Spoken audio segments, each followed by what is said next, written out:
proposed revisions that always seem to involve less respect for the rights of free nations and less freedom for the individual. These matters would be difficult under any circumstances. They are further complicated by a trend in Western countries away from global engagement and democratic confidence. Parts of Europe have developed an identity crisis.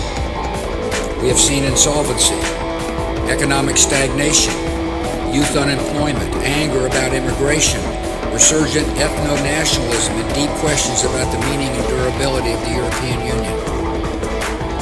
America is not immune from these trends. In recent decades, public confidence in our institutions has declined. Our governing class has often been paralyzed. The American dream of upward mobility seems out of reach for some who feel left behind in a changing economy. Bigotry seems emboldened. Politics seems more vulnerable to conspiracy theories and outright fabrication. You both were members of Skull and Bones, a secret society at Yale. What does that tell us? Not much, because it's a secret. Is there a secret handshake? Is there a secret code? I wish there were something secret I could manifest. 322, a secret number? There are all kinds of secrets. Now, as you may know, my running mate, Tim, is Catholic and went to Jesuit schools. And one of the things he and I have talked about is this idea from the Jesuits of the Magus, the more, the better. Hello, everybody. Welcome to another reading of Codeword Barbelon today, and we're going to be reading Chapter 32, Enemies of the State Unmasked, Secret Plots Against America. And I'm here with Jörg Lissman. Hello, Jörg. Hello, Brett. Over there in the cold United States, I'm sitting out here in the sun, enjoying a little bit, at least 70 degrees in the sun, I have to say. And 70 sitting outside. degrees. Man. Yeah. Wow. Oh, man. You know, it was like 11 degrees yesterday when I did that little shot there on the peak there in Wisconsin. Yeah. No, it wasn't that cold, actually. It was in the 20s, actually. But still, okay. With the wind chill, I bet it was down there, you know?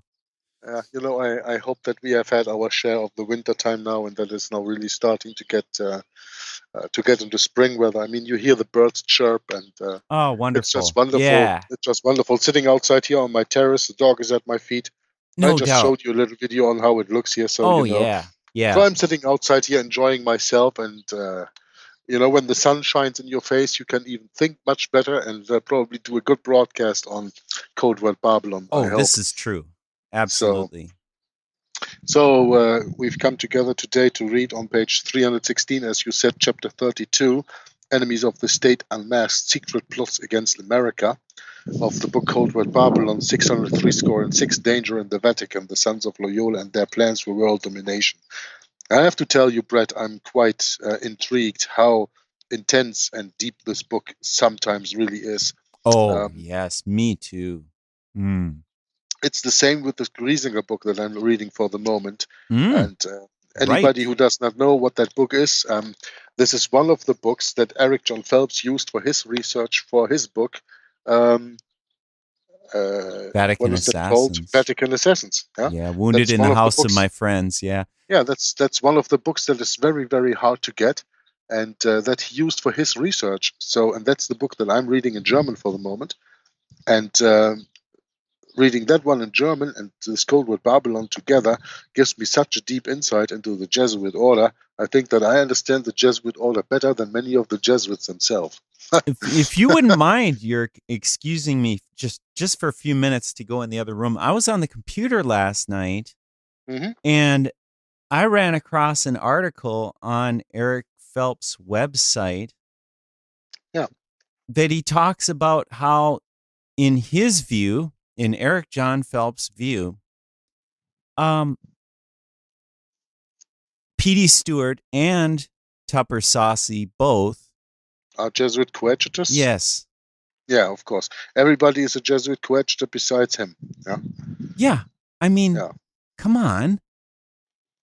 What's that all about? Listen, Listen, Brett, I don't even want to go into that discussion. That is We already futile. know. I mean, This is you're right. childish. This is absolutely childish, and everybody has to make up his own mind once he gets to understand what Eric John Phelps is teaching and what his agenda is.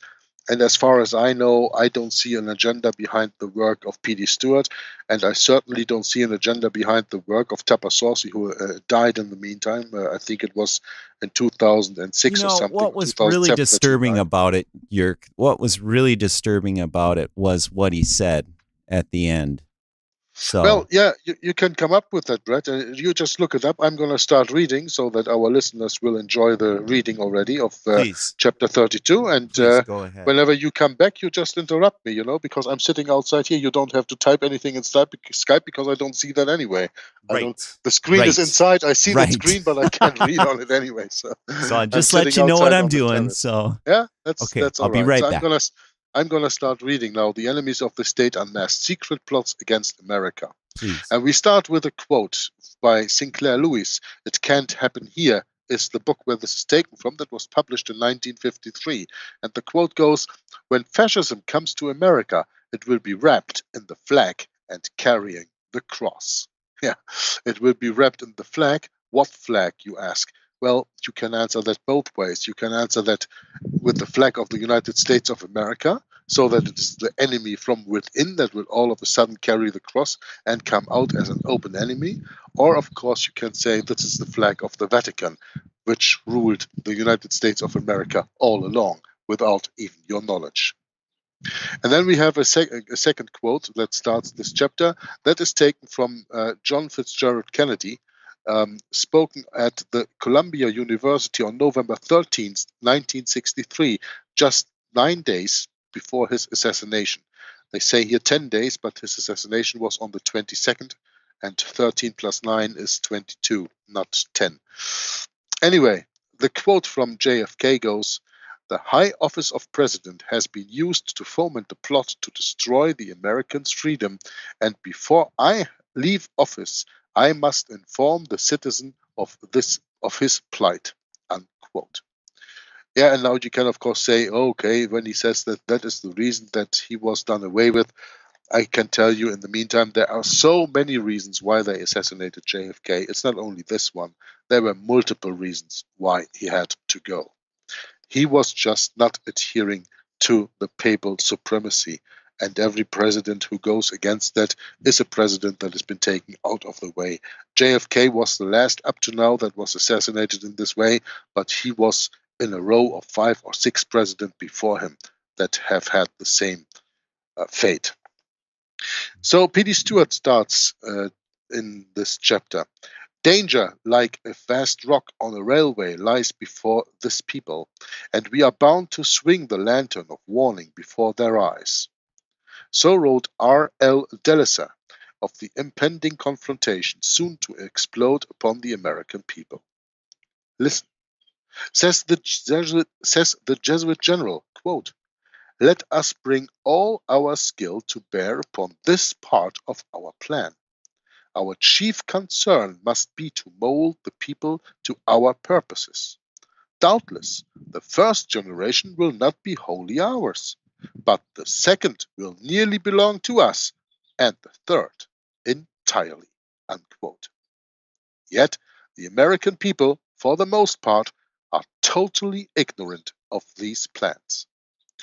And I have to say that what the Jesuit general says about these generations, the first will not be wholly ours, the second nearly belong to us, and the third entirely, is absolutely true. And they do that, they achieve that by kidnapping or usurping the complete educational system. Starting with kindergarten, with childcare in the early days of the children when they are 2.5, maybe 3 years old and leaving the family for the first time, when they go into school, when they go into universities, into colleges, into seminaries later, when they go into education during their jobs, when they even go into their jobs, because all the economics in the world is led by the Jesuits. And no, that is not a conspiracy theory, and York is not a nutcase to tell you that. No, you just have to read. No. It's You just just have to be. obvious. You know, they Yeah, used to call us Generation X, Yerk. yeah. I mean, You come just have on. X marks the spot, man. Come on. you just have to read Revelation chapter 18, verse 23, and there you get confirmation of who is ruling Yeah. the economics in this world. Sure. Yeah. You got it. That's it. That is it. Simple. So, did you look up the quote that you wanted to share with us, or Oh, shall I yeah. continue? Just give me another paragraph and I'll have it up. I just had to.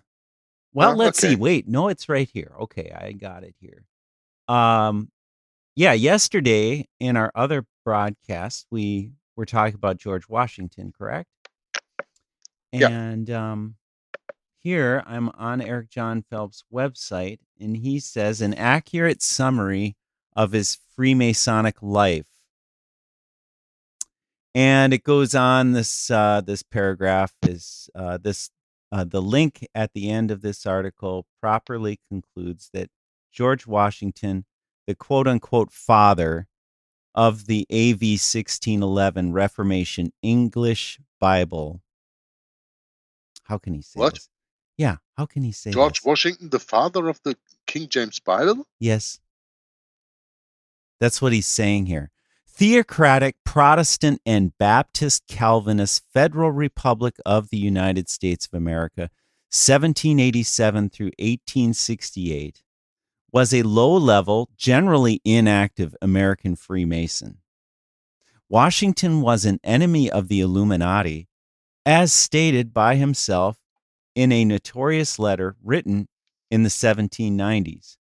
Washington stated that the Illuminati had not been infiltrated American Freemasonry in his day, had not yet or not infiltrated American Freemasonry in his day, and thus being merely an association of American patriots, many of which were Protestants. Unfortunately, he gave his hearty approval.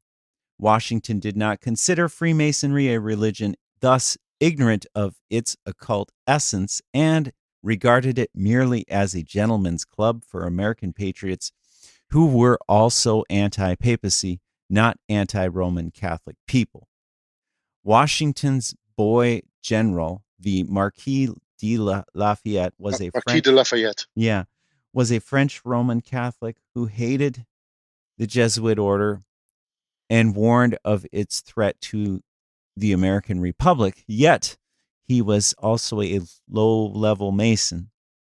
At this epoch in time, Freemasonry, due to the first great Masonic schism of 1753, was God's means of expelling the Jesuit order from the Roman Catholic Portugal, then Roman Catholic France, and finally Roman Catholic Spain, who wrought by the hand of Roman Catholic Freemasonic advisors to the Roman Catholic kings of these countries. Okay, now here comes the big one, the last paragraph. Washington was not the Roman Catholic Freemason portrayed to be by P.D. Stewart's in his Codeword Barbelon. Washington was not the Freemasonic conspirator portrayed in the Jesuit temporal coadjutor F. Tupper Saucy's Rulers of Evil. Apparently, it is not the quest of the order to paint our beloved, it is now the quest of the order to paint our beloved George Washington with the brush of Freemasonic fanaticism, that he was some sort of quote-unquote supermason, that he was merely the creature of the Jesuit order, then suppressed by Pope Clement XVI in 1773, who subsequently poisoned, and that the America was founded, was merely a Jesuit republic subject to the Black Pope. These are all lies. Really, Eric? And will be dealt with over time through a series of articles on our heaven-sent, bold and brave Baptist Calvinist winner of the Protestant American Revolution and first president of the late great Federal Republic of the United States of America, 1787 through 1868, George Washington. That's the end of the article. Isn't it strange that Eric John Phelps never talks about the Order of the Cincinnatus? Yeah. Never. I mean, you just received from me the audios Yeah. I did with Walt Stickel in the time of 2013. That's right. One of the very first times that I was on the internet. And we did this 8 broadcasts, I think. It was about the Jesuits' connection to 1776. And in that, Mike Luckham, the host of the website Avenue of Light, at the end of the broadcast speaks about that George Washington was the first chairman of the Masonic Order of Cincinnatus. And Tapasausi speaks about the Order of Cincinnatus, and George Washington being the head of that order, and he's the only one. Eric John Phelps never speaks about that. Never speaks about it.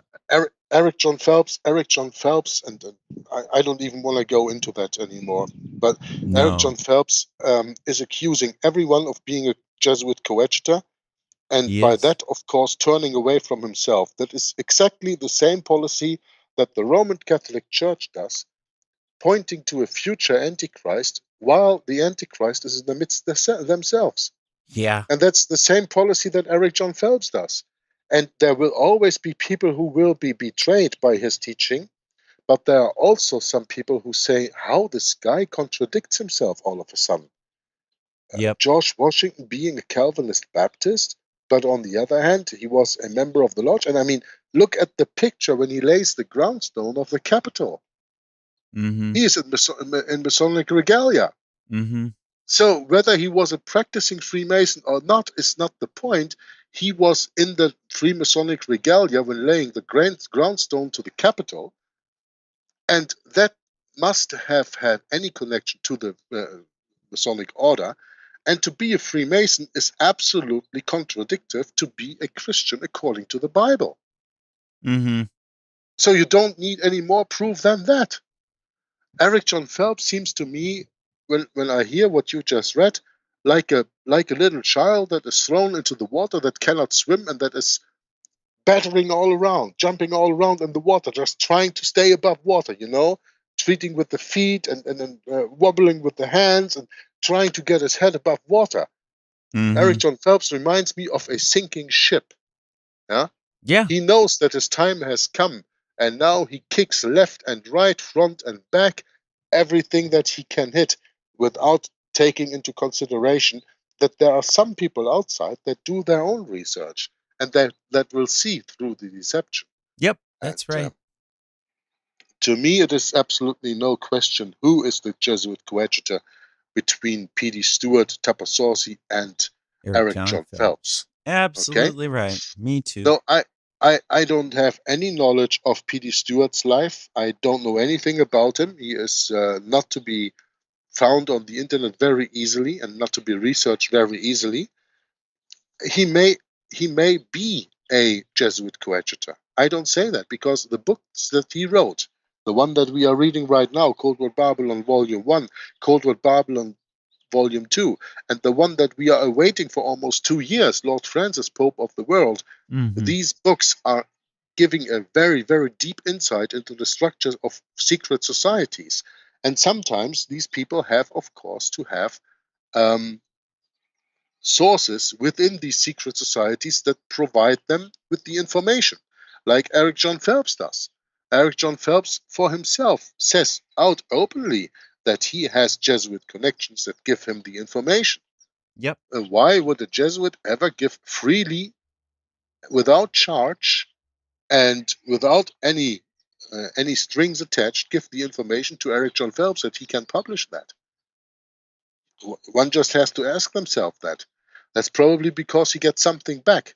And what does he get back from Eric John Phelps? Brett. The teaching of futurism. Yeah, that's right. Oh, yeah. Absolutely. So that Eric John Phelps is, of course, a very well-regarded researcher in historic events. But when we turn to biblical teaching, Eric John Phelps is a vehement futurist. Yes, he and is. defending the unfulfilled 70th week of Daniel chapter 9, verses 24 through 27. And there you can see his real allegiance. So he is allowed to publish everything that he wants, as long as he doesn't leave that path and tell the people the truth about Daniel's 70th week. That's the way that I see it. And with this, Brett, I even want to bring this to a conclusion, because we have an interesting chapter to read in the book. I thank you for bringing that up, but I think the point that I was making and that you are sustaining is very important, that we have to see further than our nose is long. We have to do our own research, and we have to connect the points. And why? What does Eric John Phelps gain by discrediting Tapasauce? What does he gain by discrediting P.D. Stewart? It's the same like the papacy discrediting Martin Luther. What do they gain? It's a character attack. But I don't look at the character of the people. I look at their works. I look at the fruits that Tapasauce brought forth with his wonderful work, Rulers of Evil. I look to the fruits that P.D. Stewart brings forth with his book, Codeword Barbelon, that we are reading right now, this first part at least. Yeah, and that is just a jewel of information. And the difference with P.D. Stewart, Tapasauce, and Eric John Phelps is that these guys, P.D. Stewart and Tapasauce, don't preach biblical doctrine. They leave the Bible more or less out of it. They are just telling you the facts. Yep, that's about right. Freemasonry and about the Jesuit order. That's right. And leaving the Bible more or less out. I mean, Tapasauce in all of his book is only starting to rely a little bit on Bible teaching in the very last chapter, I think. Chapter 24, the mark of Cain, and chapter 25, the two ministries.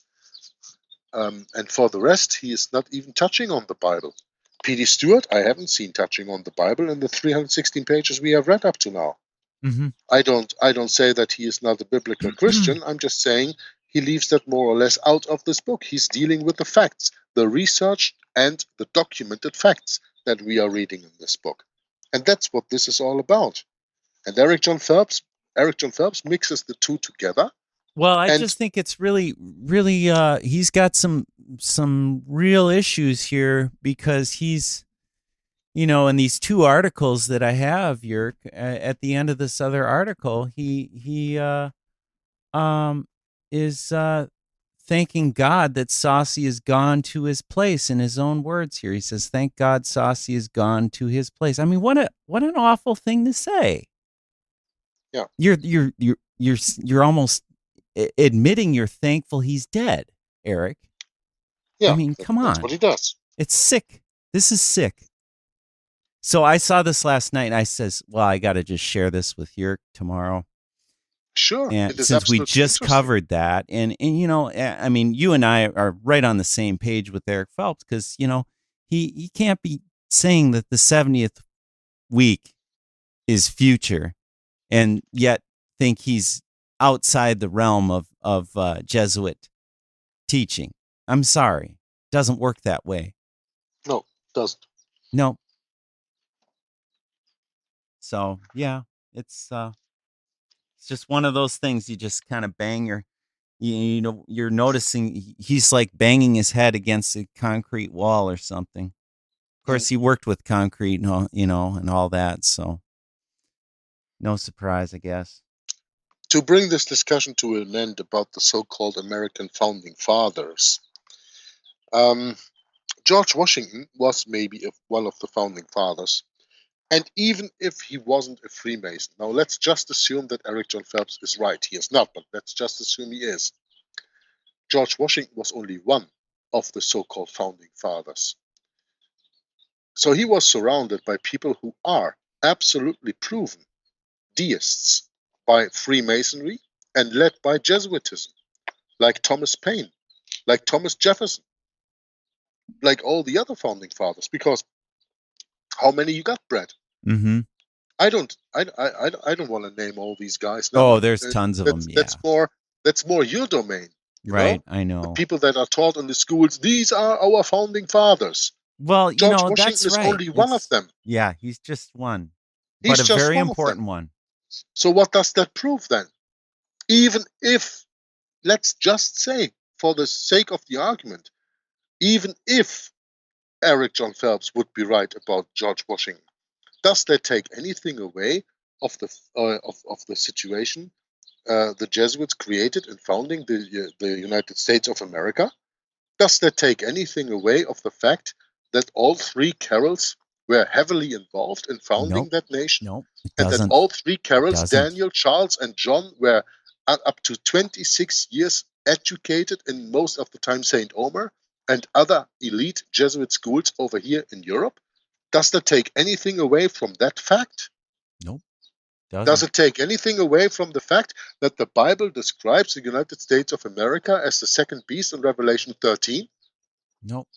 Does that take anything away from that fact that the second beast, of course, had to be founded by the first beast?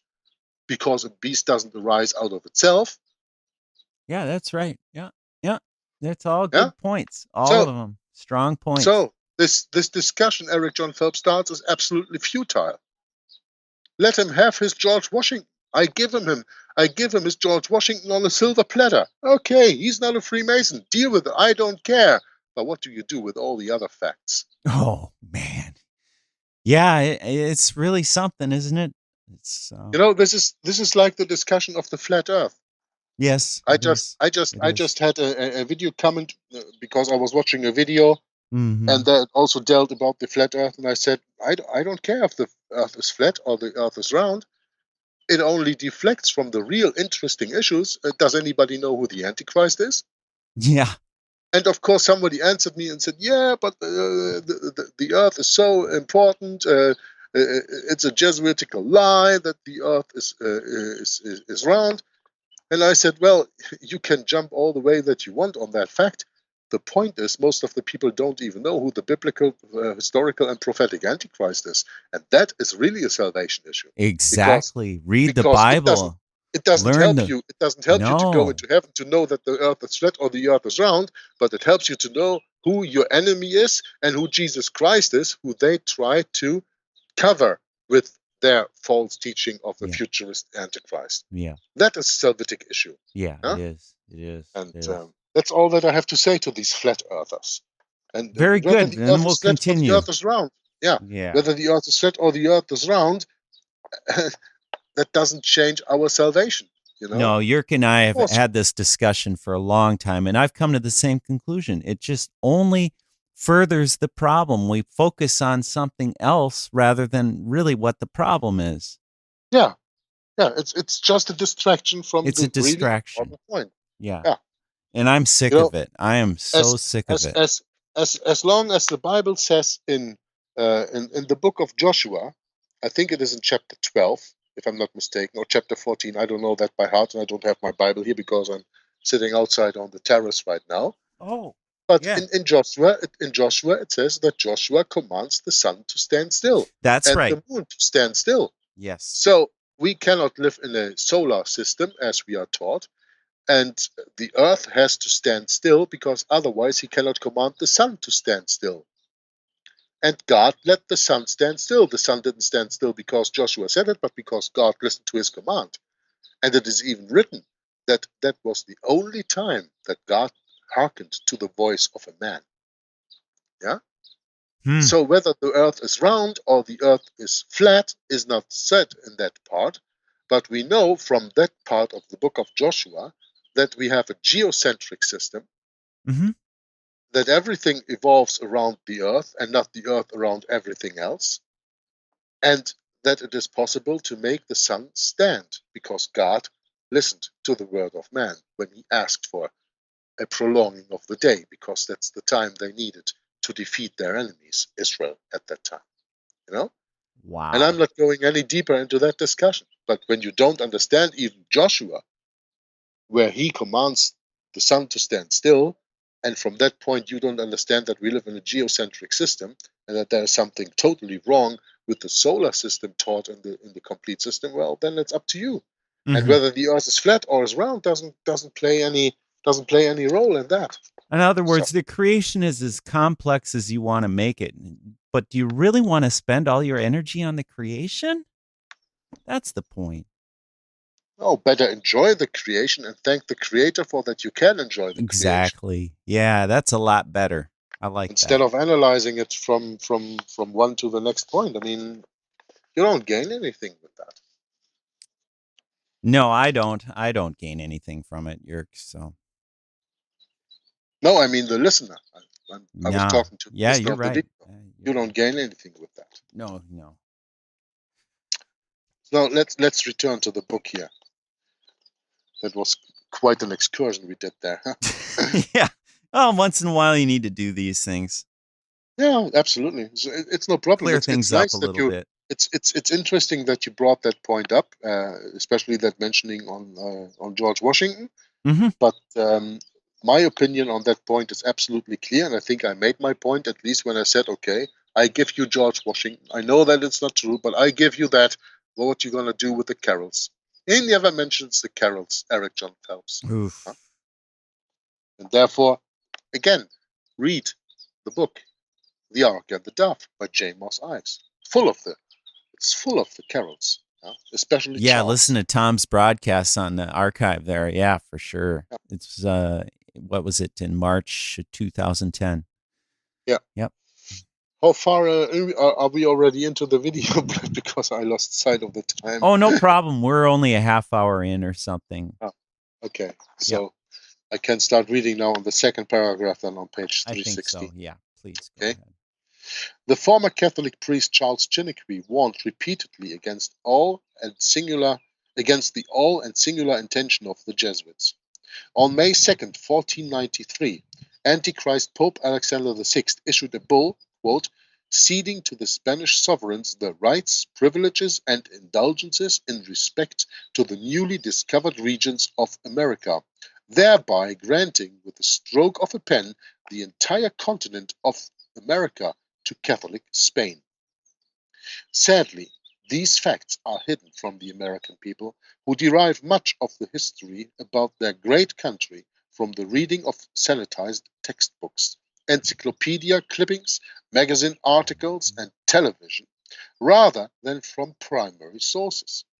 Hence, most Americans would have no idea what Cardinal Wojtyla, who later became Antichrist Pope John Paul II, meant when he said in a speech given in September 1976, 2 years prior to being elected Pope, quote, "We are now standing in the face of the greatest historical confrontation humanity has gone through. Wide circles of American society and wide circles of the Christian community do not realize this fully. We are now facing the final confrontation between the Church and the anti-Church. This confrontation lies within the plans of divine providence." Unquote. What? Wow. No way. Oh, jeez. Yeah, wait. Yeah, Pope's can you statement- say Pope speak, Yerk? Oh, man. The Pope's statement has been repeatedly cited by the United States Congress and subcommittees of the United States Senate. But we have to have a look, what is this confrontation? And when he speaks about the church and the anti-church, we have to establish what is the church and what is the anti-church. I mean, when the Pope, the Antichrist of the Bible, speaks of the church, he means, of course, his Roman His church. Catholic Yeah, Church, that's right. which That's is, right. according to the doctrine of the Roman Catholic Church, the only true church in this world, That's right. by which every man must be saved. There is no salvation outside of that church. So the anti-church or the anti-church can only be the Protestant church. Mhm. And he is speaking this in 1976, 11 years after finishing the ecumenical Vatican Council II. Mhm. Yeah? And just 5 years before Ronald Reagan turned to the obelisk in his inauguration, giving the Jesuits the sign that the Protestant churches of America had all been successfully infiltrated by the Jesuits. Mhm. Now the author continues, what is this confrontation? The Constitution of the United States of America guarantees liberty of conscience and freedom of religion. Well, we went into that extensively in the last readings. I don't go into that right now again. But the Pope regards it as an absurdity. Antichrist Pope Pius IX called it, quote, an absurd and erroneous doctrine and a pest, unquote. What will cause the confrontation? Let us hear from Catholic priest Father Hithlon, who gives us a very solid explanation on the matter. Quote, the right of the Holy Catholic Church is paramount to all other rights, individual or collective, state or national. The authority exercised by states belong to the Pope, the Vicar of Christ. He permits them only for a time. So any law, any rights given by the state to the people are only given for a certain time. Yeah? Only for a time, he says. Yeah. Yeah. That's right. The rights guaranteed by the US Constitution will come into direct conflict with the absolutism of the Roman Catholic Church.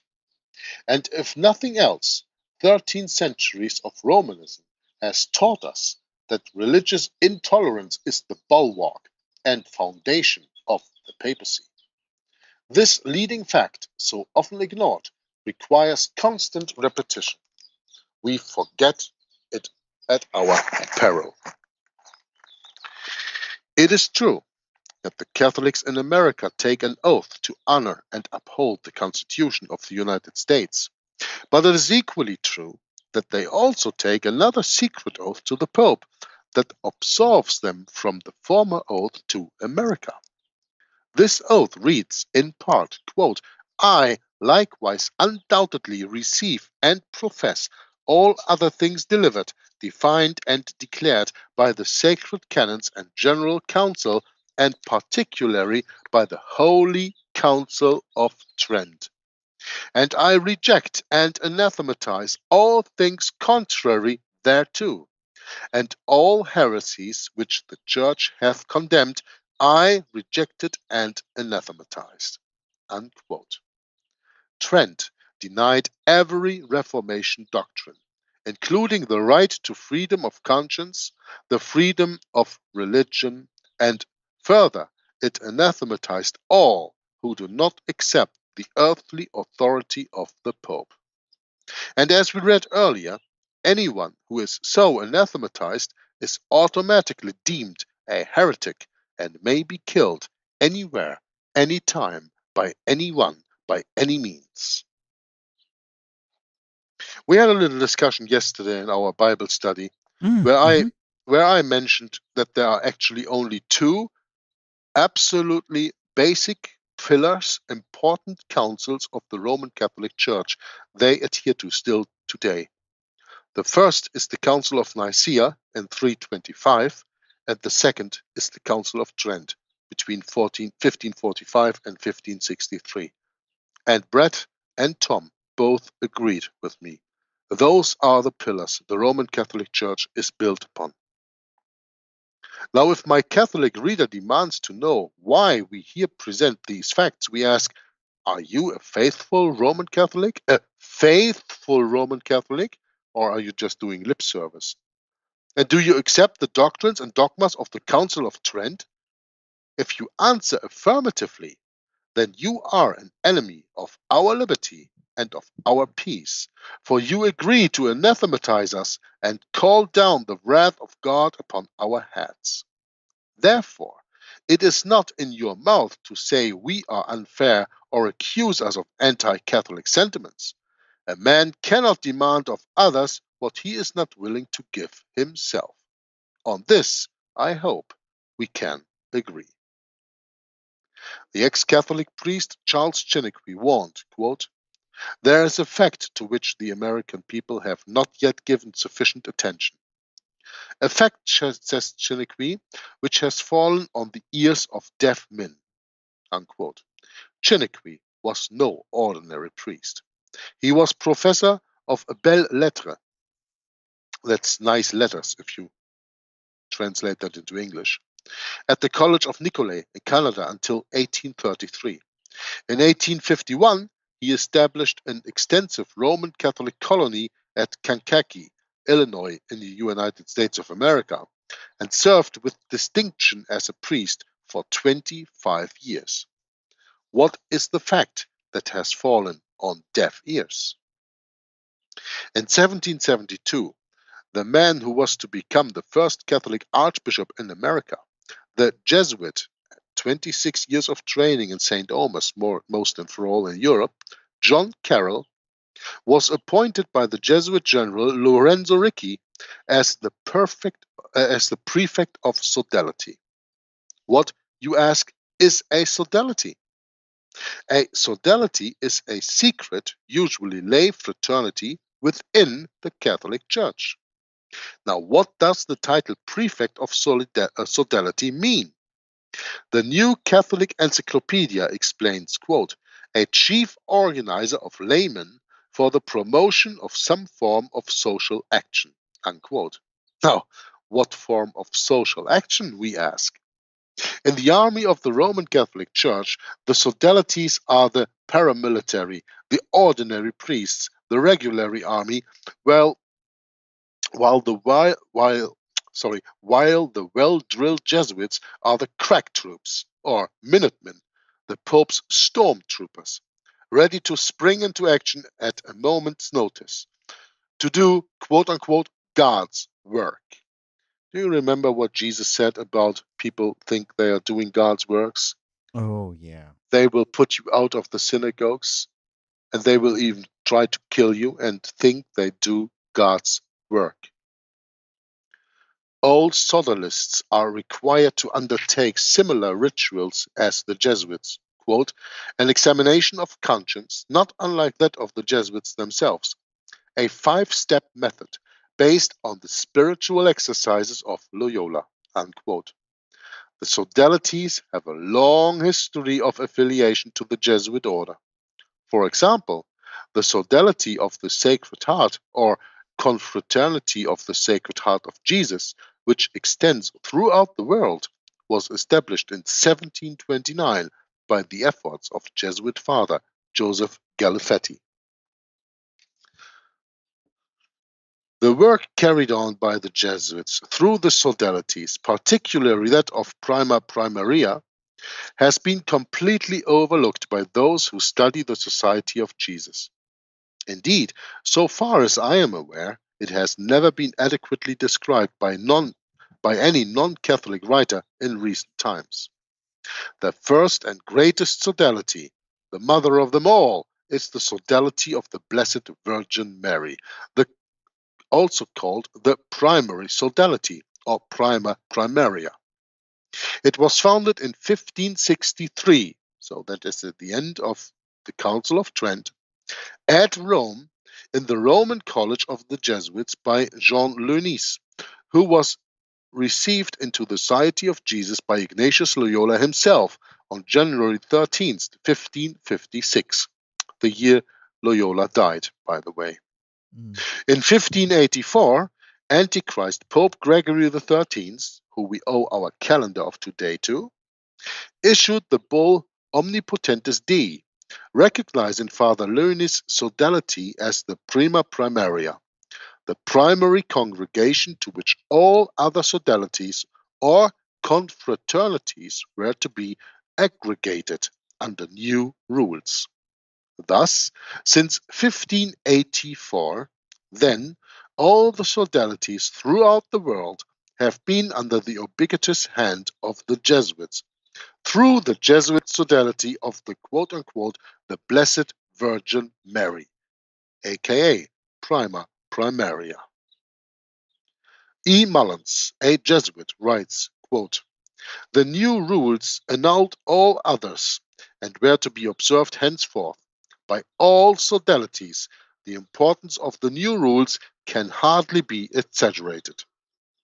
They coordinated the forces and directed their efforts towards one and the same aim everywhere, as we can read in his book History of the Prima Primaria, printed in 1917 on page 75 by Elder Mullen from the Society of Jesus. In this way, the Jesuits have been able to unsuspectingly extend their influence and spy networks into all territories. Sodalities affiliated with the Prima Primaria, quote, exist in nearly all the chief towns of England, Ireland, Scotland, and America, wherever the Society of Jesus owns a church. This mysterious organization, referring to Prima Primaria, has evidently played an important part in the past history of the Jesuit order, for it boasts of having had amongst its members such distinguished personages as Antichrist Popes Urban VIII, Alexander VII, Clement IX, Clement X, together with a host of cardinals. Unquote. And we can read this quote in Walter Walsh, The Jesuits in Great Britain, an historical inquiry into their political influence, printed in 1903. Said Walsh further, quote, the various sodalities established by the Jesuits for different classes have frequently been utilized by them for furthering their political schemes and mischievous plans, have proved very serviceable to the Jesuits. Okay, I'm going to read that again. I butchered that sentence a bit. The various sodalities established by the Jesuits for different classes have frequently been utilized by them for furthering their political schemes and mischievous plans, have proved very serviceable to the Jesuits. Unquote. Now, the following is a revealing extract from the Catholic Encyclopedia about who really controls the sodalities.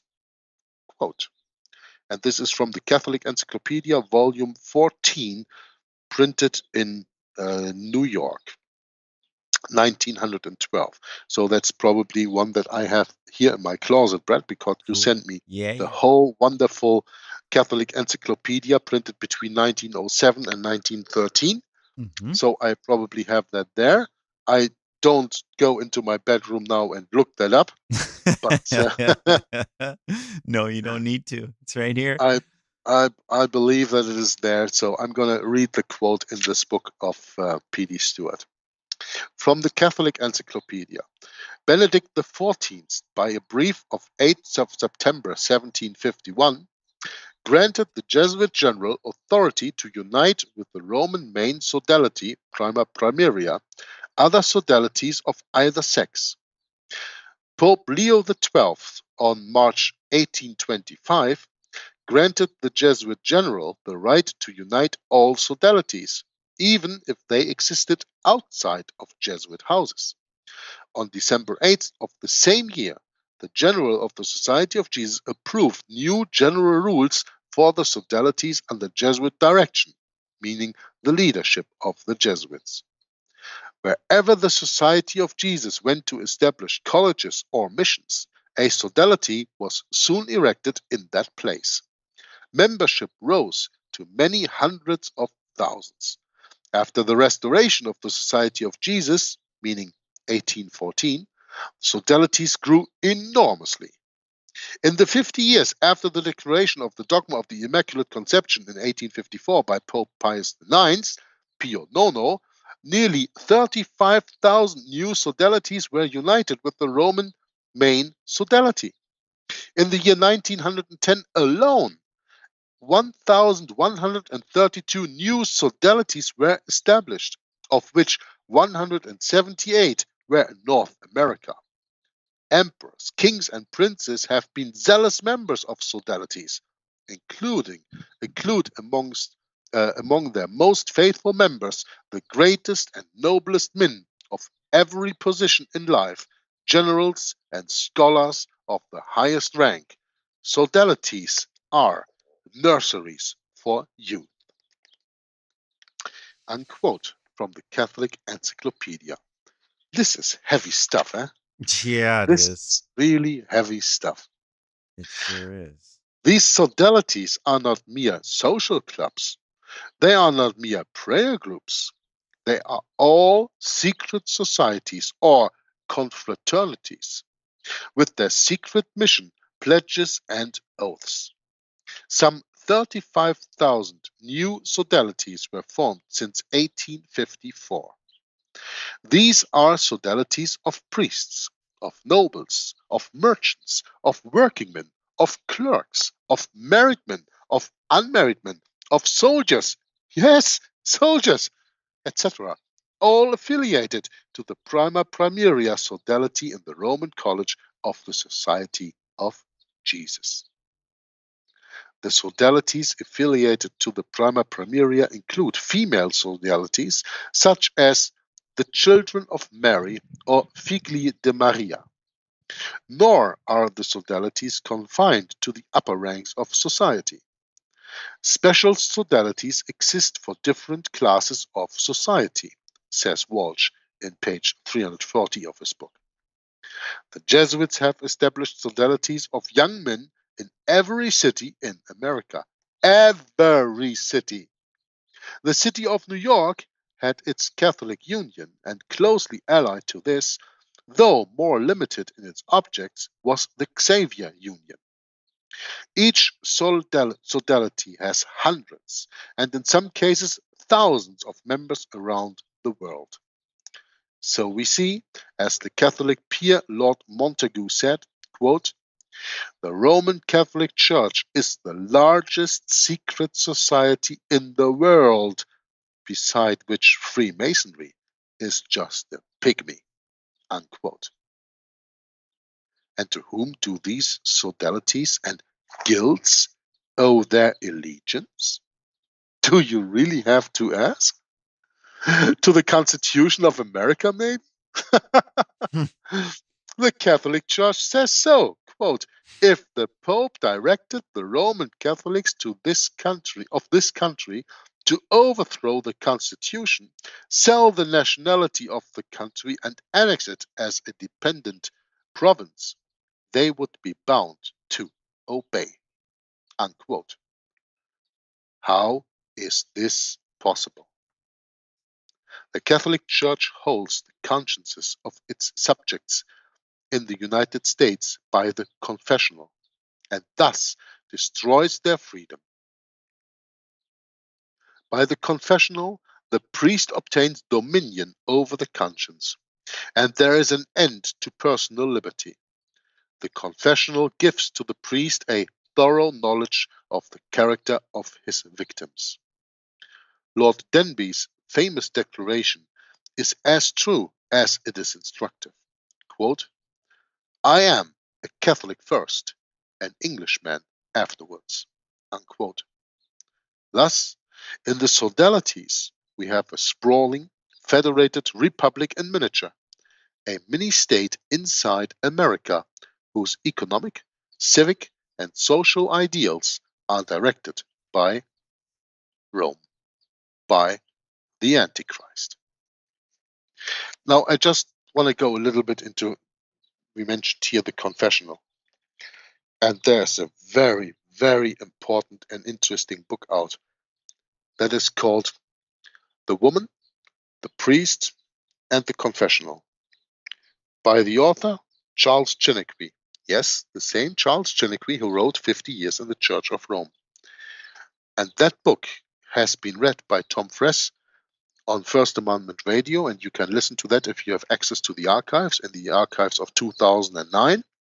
And if you don't want to listen to that, you can download that book for free as a PDF on the internet and read it for yourselves and see how the Roman Catholic Church, with the help of the confessional, by the Roman Catholic priest, splits up the family unit.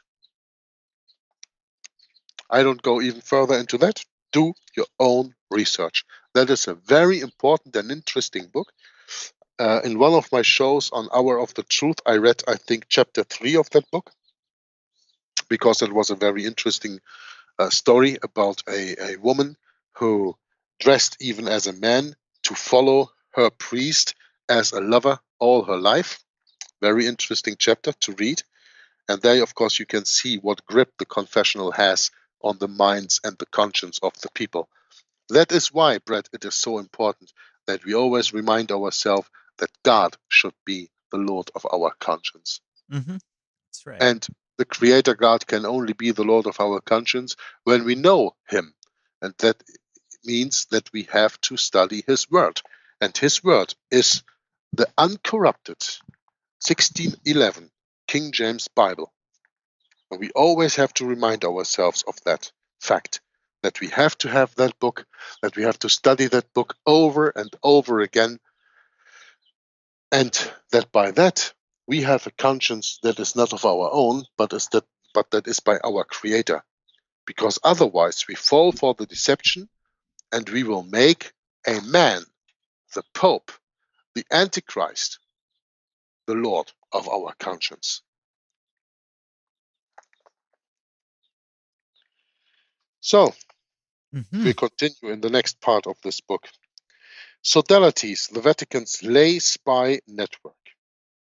The Canadian Parkman writes, quote, "There exists in Quebec, under the auspices of the Jesuits, an association called the Sainte Famille. They meet in the cathedral every Thursday with closed doors, where they relate to each other, as they are bound by a vow to do all they have learned, whether good or evil, concerning other people during the week." Nino Lobello, who lived and worked in Rome, confirms in his book, The Vatican Papers, that, quote, "The Vatican spy network has the most efficient and widespread system of espionage in the whole world, outclassing even that of the Russian KGB." Well, I just have to make a little comment here, Brett. You probably know what I'm going to say, right? Go ahead. I don't actually. When it says here the Vatican spy network has the most efficient and widespread system of espionage in the whole world, outclassing even that of the Russian KGB, that is because all the intelligence agencies of the world, the KGB, the CIA, that's right. the German defense system, the Mossad, the Israel one, all these intelligence agencies are all subdued by the Jesuit order. They are all under control of the Jesuit order. Yep. So, of course, the Vatican spy network, every intelligence agency in the world is part of that Vatican spy network. Of course, that is outclassing the Russian KGB, because the Russian KGB is just part of the Vatican spy network. Mm-hmm. You will understand that when you read the books of Avro Manhattan. Yep, that's right. Yeah? But not everybody knows that, so I thought that would be an interesting note to make here. Yep. Now, he says that among the Vatican's many agents are members of a group known as Sodalitium Pianum, meaning Solidarity of Pious, or League of Pope Pius V, which includes every priest, nun, and monk anywhere on earth. Sodalitium Pianum, more widely known as Guards Underground, was the reactionary papal secret spy organization established by Pope Pius X. Historian John Cornwell confirms that Pope Pius X did indeed introduce a secret society called the Sodalitium Pianum in 1909 for the sole purpose of espionage. That's the way I have to pronounce it in English, right? Yeah, that's it. Yep, you got it. Okay. According to Lobello, this faithful army consists of more than 2.5 million people, including many full-time trained agents, diocesan priests, regular priests, seminarians, religious males, and nuns. Excuse me. Mm-hmm. I just had a cough. Apparently, so they would have us believe, Sodalitium Pianum was suppressed in 1912. It's always interesting to, of course, suppress something, Mm-hmm. and in fact not changing anything. With the suppression of the Jesuit order as an example in 1773, we have the same, only to re-emerge in 1915. That's just 3 years later, to again be suppressed in 1921. But that is by the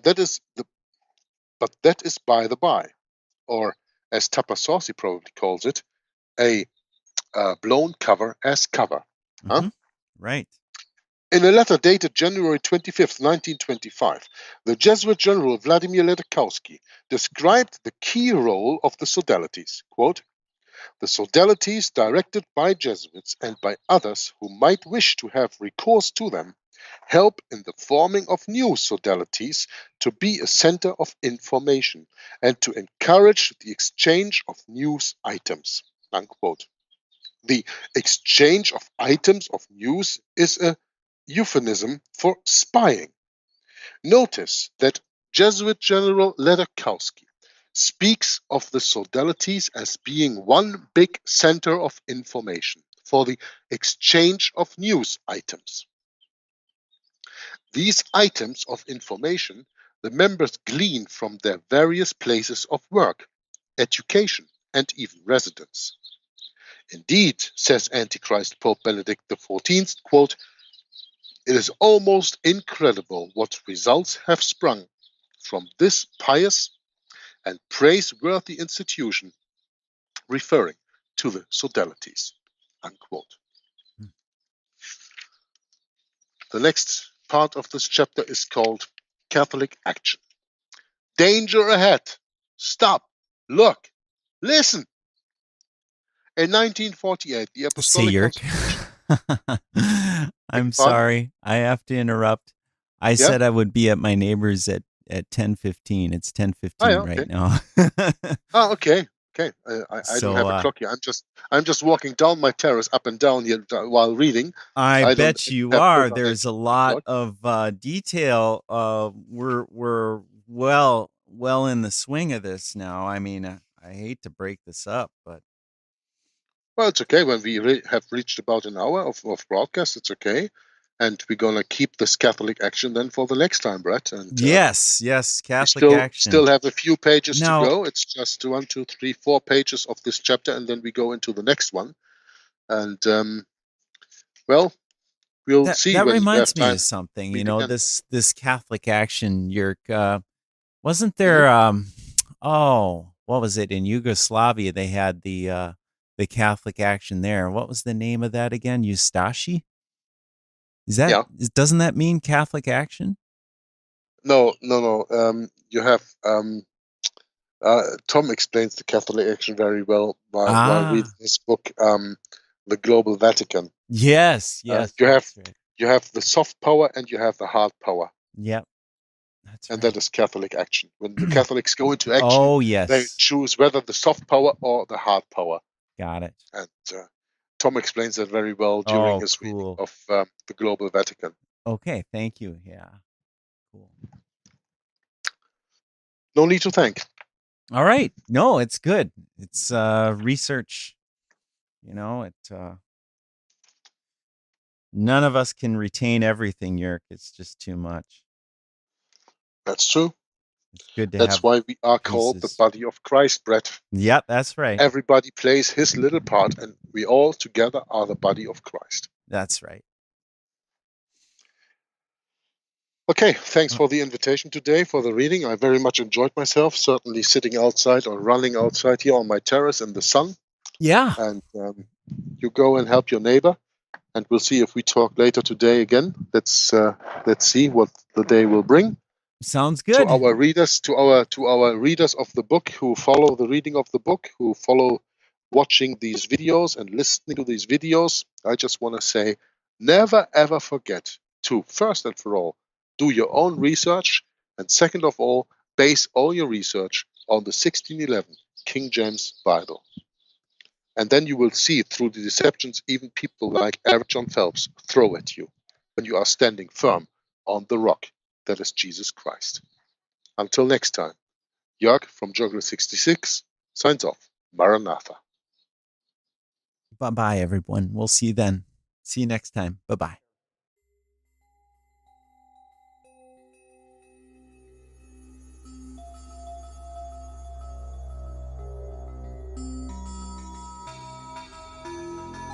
That for the first time in human history, for the first time in all of human history, almost all of mankind is politically awake. And these new and old major powers face still yet another novel reality, in some respects unprecedented. And it is that while the lethality of their power is greater than ever, their capacity to impose control over the politically awakened masses of the world is at a historical low. I once put it rather pungently, and I was flattered that the British Foreign Secretary repeated this, as follows. Namely, in earlier times, it was easier to control 1 million people, literally. It was easier to control 1 million people than physically to kill 1 million people. Today, it is infinitely easier to kill 1 million people than to control 1 million people. It is easier to kill than to control. We're at the very beginning stages of a very brutal and bloody conflict. And I believe that we've come horribly off track in the years since the fall of the Soviet Union. And we're starting now in the 21st century, which I believe strongly is a crisis both of our church, a crisis of our faith, a crisis of the West, and a crisis of capitalism. His son Jesus is here in our midst. His bride, the church, is honored to host an event affirming the dignity of the human person and the sacredness of all human life. I think Russia is no longer a communist state, first of all. That's very important to realize. It hasn't yet defined itself, however, effectively as a democracy. It is still uncertain. We're at the very beginning stages of a very brutal and bloody conflict, of which if the people in this room and the people in the church do not bind together and really form what I feel is an aspect of the church militant, if the people in this room and the people in the church do not bind together and really form what I feel is an aspect of the church militant, to really be able to not just stand with our beliefs, but to fight for our beliefs against this new barbarity that's starting, that we will literally eradicate everything that we've been bequeathed over the last 2,025 years. You didn't mention the president by name, but it was hard not to conclude that that's who you were referring to. Is that fair? I was certainly referring to the threats that we are now facing with this stated goals of this administration, which would upset the last 70 years of a new world order, which was established after World War II. 70 years based on human rights, respect for the law, free trade, all of the things and aspects of this world order that took place after one of the most horrific, terrible wars in history, and I'm for maintaining it. We are grateful to be citizens of one nation under God, who acclaim this evening that in God we trust. Bless our two candidates, our benefactors, and those whom the L. Smith Foundation has been honored to serve for 7 decades. Guide us safely home, both this evening and for all eternity, through Christ our Lord. Amen.